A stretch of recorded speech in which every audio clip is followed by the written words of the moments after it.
Batman Arkham City has you once again donning the cape and cowl of the Dark Knight.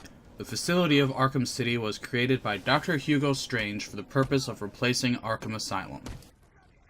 As you'd expect, something is not quite right about the place, and it's up to Batman to find out what it is.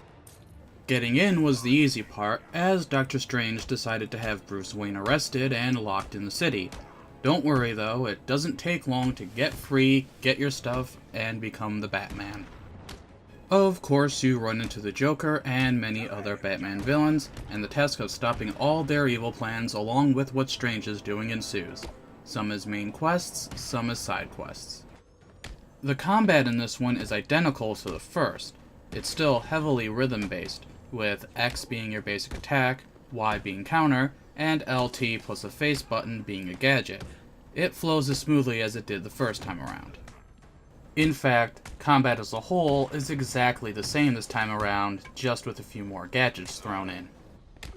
And like the last game, there is still a big stealth element.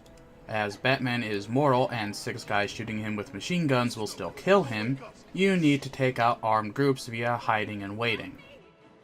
Like the standard combat, the stealth is just like the last game with a few new tricks added in.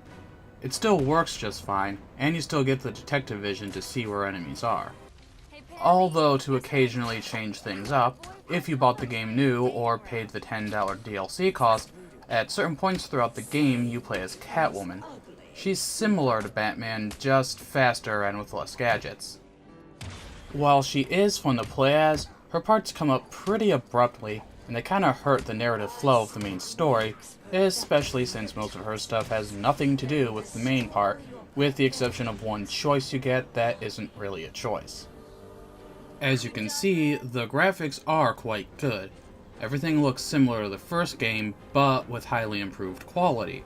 Although there is a bit of texture popping on the 360 version, it's nothing too distracting. The music and voice work are also top-notch. The music always matches what's going on, and they got most of the old cast to come back. Additionally, this is Mark Hamill's final time voicing the Joker. The big change from the first game is that Arkham City is a sandbox-style game. While there is a main questline to follow, you can deviate from it to take on side quests and to hunt down Riddler clues and trophies.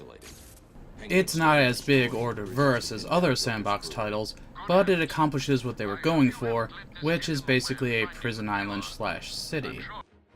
In fact, I only found one real flaw with this game, and it's one that's been present in most of the games I've played recently. That is the lack of a way to manually save. I really don't understand why something that's been a basic video game function since the 80s is so hard for modern game developers to implement.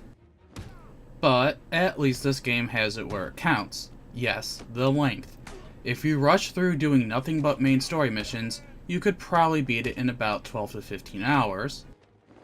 However, adding in side quests, riddle hunting, and challenge modes will easily push your playtime past 30 hours. So, overall, a great story, great gameplay, exploration, challenge modes, and challenging gameplay without being frustrating. All signs of a great game, which this is. I highly recommend buying this one. Thank you for watching and see you next time.